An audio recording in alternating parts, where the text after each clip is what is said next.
29 जनवरी 2026 की सुबह 7 बजे यूपी के शाहजहांपुर जिले के पुआया पुलिस स्टेशन में एक इमरजेंसी कॉल आती है कि भाटपुरा चंदू गांव में बलराम नाम के एक व्यक्ति की उसी के घर पर कटी हुई लाश चारपाई में पड़ी है। बिना वक्त गवाए पुलिस उस स्पॉट पर पहुंचती है और देखती है कि चारों ओर भीड़ उमड़ी हुई है। भीड़ को क्राइम सीन से दूर करते हुए जब पुलिस मौके पर पहुंचती है तो पाती है कि चारपाई में खून से सनी लाश पड़ी है। वहीं लाश के पास बैठी उसकी पत्नी पूजा जो फूट फूट कर रो रही थी। अब पुलिस सबसे पहले फॉरेंसिक टीम बुलाती है और बॉडी को पोस्टमार्टम के लिए भेज देती है, जहां पोस्टमार्टम रिपोर्ट में ये साफ हुआ कि उसकी गर्दन पर तेज धारदार हथियार से वार किया गया था और उसके शरीर पर संघर्ष के निशान भी मौजूद थे, जो इस बात की गवाही दे रहे थे कि हत्या से पहले उसने खुद को बचाने की कोशिश की थी। और यहीं से इस केस में पुलिस को एक सबसे बड़ा क्लू मिलता है, क्योंकि पूछताछ में पता चला कि उस रात पूजा भी उसके साथ मौजूद थी। पर हैरानी की बात तो ये थी कि उसके शरीर पर ना तो किसी तरीके के संघर्ष के निशान थे और ना ही कोई ऐसा जख्म जो ये साबित कर सके कि उसने अपने पति को बचाने की कोशिश की हो। इवन जब बलराम का छोटा भाई रविंदर पुलिस को बताता है कि मुझे अपनी भाभी के चाल चलन पहले भी ठीक नहीं थे और मुझे शक है कि शायद इसी ने मेरे भाई की हत्या की साजिश रची है। चूंकि इतने सबूत काफी थे किसी को अरेस्ट करने के लिए, सो पुलिस ने पूजा को अपनी हिरासत में लिया और पूछताछ शुरू की। शुरुआत में पूजा पुलिस को गुमराह करने की कोशिश करती रही, लेकिन जैसे जैसे सवाल बढ़ते गए और सबूत सामने आते गए, वैसे ही पूजा पूरी तरीके से टूट गई और उस काली रात में हुए उस भयानक सच को बोलना शुरू किया।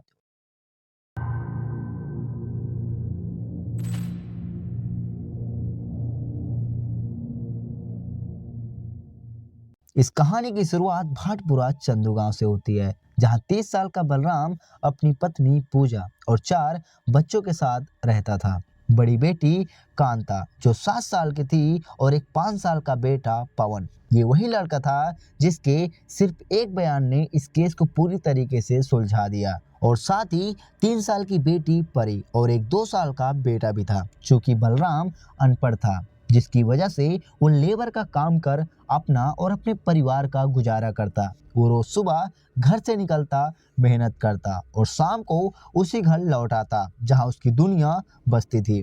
गांव के लोग उसे बहुत ही शांत स्वभाव का मानते थे।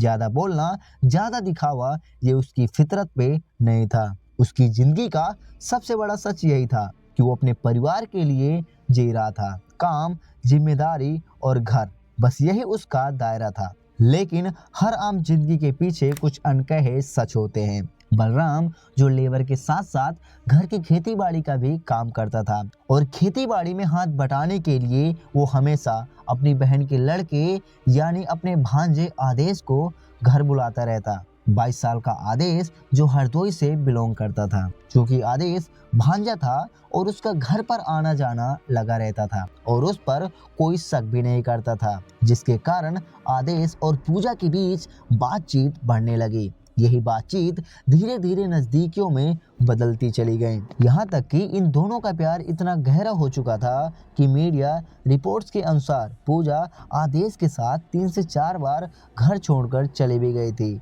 लेकिन बलराम अपने 4 बच्चों का हवाला देकर किसी न किसी तरीके से पंचायत बैठाकर पूजा को हर बार घर ले आता और हर बार पूजा को माफ कर देता, इस उम्मीद पे कि शायद इस बार पूजा खुद को संभाल ले। पर कहते हैं ना कि कभी कभी रिश्ते अचानक नहीं बनते, वो धीरे धीरे पनपते हैं और जब सामने आते हैं तब बहुत देर हो चुकी होती है। अब इन दोनों के प्यार को 1 साल से ऊपर हो चुका था और पूजा के सिर पर प्यार इस तरीके से हावी हो चुका था कि वो किसी न किसी तरीके से अब आदेश के साथ ही रहना चाहती थी। लेकिन उसका पति जो इन दोनों के प्यार में रुकावट बन रहा था, वो हर बार पूजा को मना करता कि ऐसा मत करो, तुम्हारे जाने के बाद इन 4 बच्चों का क्या होगा। लेकिन प्यार में पागल पूजा को ये सब कुछ नहीं दिखता, जिसके कारण पूजा ने अपने पति को रास्ते से हटाने का सोच लिया। पूजा और आदेश दोनों मिलकर बलराम को से मारने का प्लान बनाते हैं।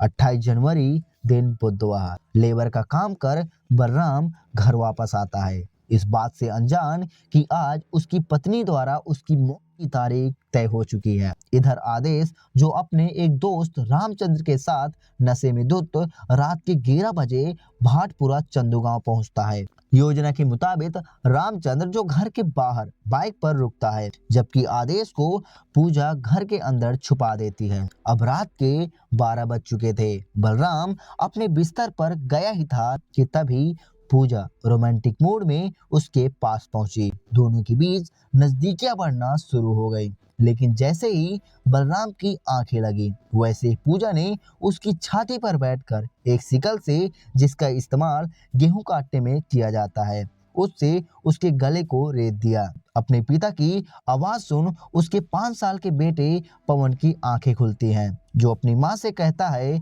कि माँ, पापा को क्या हुआ। ये सुन पूजा अपने बेटे से कहती है कि अंदर मत आना, मैं तुम्हारे पापा के सुई लगा रही हूँ, जिसके कारण वो बच्चा उस कमरे में नहीं आता। इधर बलराम खुद को बचाने की कोशिश करता है, लेकिन घर के अंदर छुपा आदेश जो पीछे से आकर उसके पैर पकड़ लेता है, जिसकी वजह से वो खुद को नहीं बचा पाता और वो दोनों मिलकर उसे के घाट उतार देते हैं। पर ये कहानी यहीं पर खत्म नहीं होती, क्योंकि घाट उतारने के बाद पूजा आदेश के साथ उसी के सामने फिजिकली रिलेशन, शारीरिक संबंध बनाती है।